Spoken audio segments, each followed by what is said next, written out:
the intruder by undressing it and make it vulnerable and being recycled. So it goes far beyond just from the external defense. We can have defense inside our cells if our enzymes are in good condition.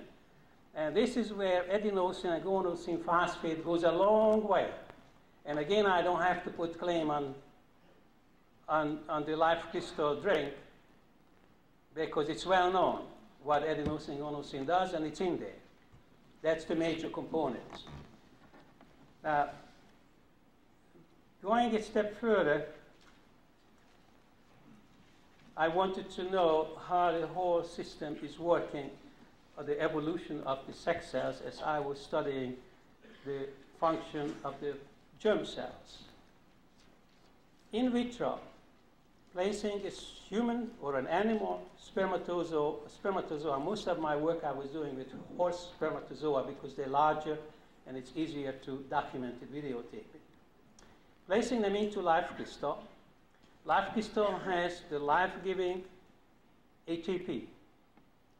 Now, I must mention also that Life Crystal, when depolarizing the water, it's not only depolarizing the water, but giving the water a tetrahedral crystal structure, which is responsible for picking up free energy. And without free energy, life cannot exist. So it becomes a live water. But Life Crystal itself is tetrahedral. And if you look at a section of the pyramid, tetrahedral pyramid of each grain of Life Crystal, there is a vortex going through the center. And when a proton gradient pumping electrons through that microtubules, it will generate a toroidal field. And because the base of the pyramid and the tip of the pyramid, the field is weaker but larger in the bottom and stronger and smaller in the top. So it creates a vortex field. And the crystals around the pyramid of Life Crystals will deposit in a vortex pattern. So Life Crystal really has a vortex structures, as I have it on the cover of this book. That is the reason Life Crystal can tap into the energy of creation and pass it on to the water, to energize the water. But going either further, a step further, Life Crystal itself, not only depolarizing, but actually breaking down light. Breaking down light to the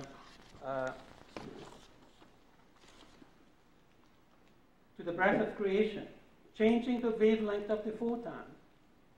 This is why I'm able to make the photograph. This is why I have done microscopic work nobody else ever been able to do.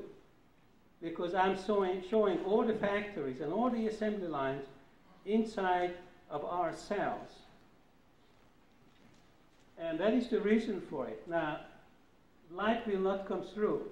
Now, the only time light comes through on Life Crystal if you wet it. Because the water will absorb the energy and let the light through. Now, going back to the spermatozoa in the Life Crystal solution, the head will separate from the tail and become two independent life.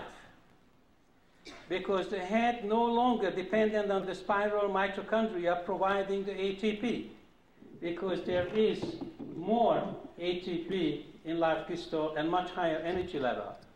Immediately they begin to glow.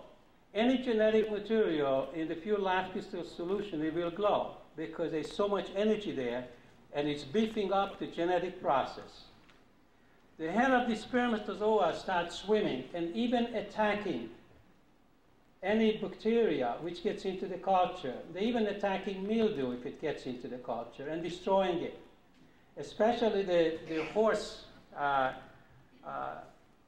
primordial cell, which is also produced by the way, the head of the spermatozoa. Now, the head of the spermatozoa in Life Crystal, because the energy level available, begins to proliferate by itself.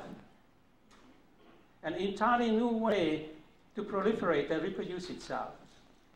But then goes far beyond than that, because these heads, individual life forms. They sporulate each other. And one becomes pregnant and opens up like a walnut to two halves and giving birth to a primordial cell. Taking this primordial cell now, I place it into a new culture, and the new germicidal center will evolve to produce germ cells, or produce the 3 layers of the skin, the endotherm, the mesoderm, and exotherm. Now, depending whether your process is going forward or reverse, depending on the energy level, what you are providing, which directly related to the concentration of the life crystal and the ATP, GTP gradients. They are intelligent and they are communicating with each other. I took the head apart and lifted out the nucleus, which I believe originate from the Sertoli cells, because also have 2 satellite nucleus, and with the cytoplasm and the centriole. And I domesticated them into a factory, producing histones and DNAs, individual histones and individual 2-strand DNA wrapped around the histone, dispersed genetic material, which then, of course, become part of the erector set to reproduce genetic materials of various forms. I want to insert here at this point that I was doing a lot of work with genetic material, crystallizing them, because the genetic materials contain the information. And I was able to make chromosomes, which is also shown in this book, chromosomes that are identical to the human chromosomes. But they're crystal. They're not alive, because the breath of creation, the breath of God is missing. So every time when you want to recreate life, you're really not creating, you're replicating. But if you want to create, you can't, because it will be lifeless. So the breath of life always has to be there. Going back to the primordial soup, which has been produced by live crystal, let's see what the tail is doing. The tail is an independent life as well, with the spiral mitochondria at one end. And right below the spiral mitochondria, there are granules of the leftover degenerated ancient cytoplasm, which has been contributed by the Sertoli cells. In biochemical books, every institution will teach you that when from the spermatogonia, a primary and secondary spermatocytes evolve or differentiate.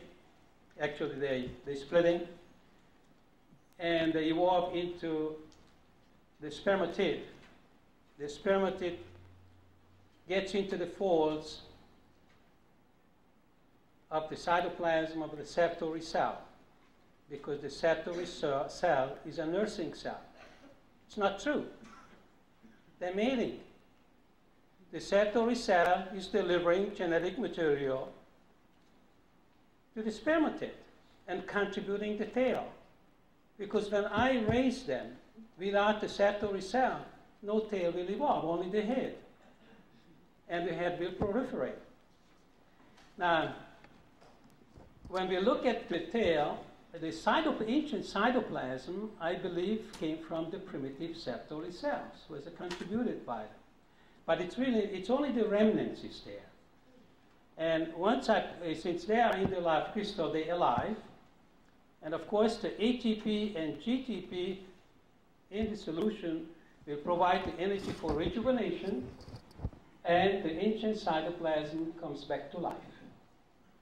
Fully evolving, restoring all the basal bodies, the centrioles, the cytoplasm, the protein production.